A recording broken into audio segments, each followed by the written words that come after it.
దాని విషయంలో మాకు ఎలాంటి భిన్నాభిప్రాయం లేదు.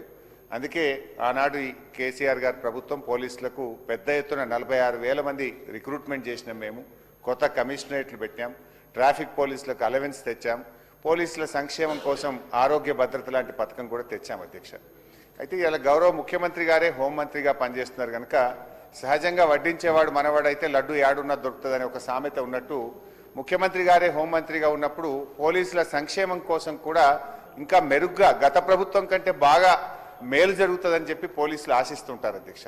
కానీ దురదృష్టం ఏంటంటే ఈ ప్రభుత్వం వచ్చిన తర్వాత 7 టీఏ బిల్లులు పోలీసులై పెండింగ్లో ఉన్నాయి, 3 సరెండర్ లీవ్లు పెండింగ్లో ఉన్నాయి, 5 డిఏలు పెండింగ్లో ఉన్నాయి.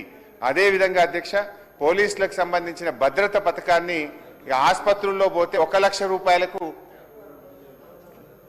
రూపాయలకు మాత్రమే పరిమితం చేశారు. మా సిపిఐ శాసనసభ్యులు సాంబశివరావు గారు చెప్తున్నారు మా కొత్తగూడెం జిల్లాలో 72 టీఏలు పెండింగ్లో ఉన్నాయంటున్నారు. కొన్ని జిల్లాల్లో టీఏలు ఇచ్చి కొన్ని జిల్లాల్లో ఇవ్వకపోవడం. నేను రాష్ట్రంలోని 1,30,000 మంది పోలీసుల పక్షాన మాట్లాడుతూ ఉన్నాను.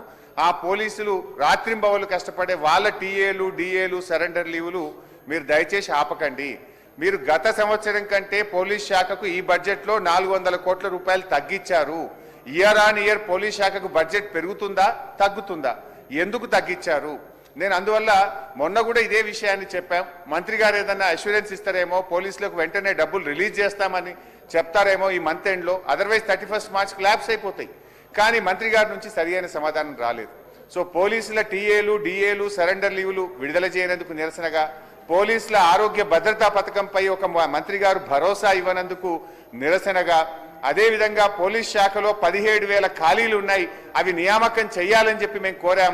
దాని నుంచి కూడా మంత్రి గారి నుంచి సమాధానం రానందుకు నిరసనగా, అదేవిధంగా పోలీసులకు కొత్త వాహనాల విషయంలో కూడా మంత్రి గారు తన సమాధానంలో చెప్పనందుకు నిరసనగా, బీసీల ఆత్మగౌరవ భవనాల విషయంలో ఒక స్పష్టమైన హామీ ఇవ్వనందుకు నిరసనగా, బీసీ సప్లాన్ అమలు విషయంలో బీసీ కార్పొరేషన్ల నిధుల కేటాయింపు విషయంలో కూడా మంత్రి గారు స్పష్టంగా తన సమాధానం చెప్పనందుకు నిరసనగా, ఆర్టీసీ కార్మికులను వెంటనే ప్రభుత్వ ఉద్యోగులుగా గుర్తించాలని ఒక స్పష్టమైన డేట్ చెప్పాలంటే దాని మీద కూడా మంత్రి గారు తన సమాధానాన్ని దాటవేసినందుకు, ఆర్టీసీ కార్మికుల పట్ల వారు చూపిస్తున్న వైఖరికి నిరసనగా బీఆర్ఎస్ పార్టీ తరఫున మేము వాకౌట్ చేస్తున్నాం అధ్యక్ష.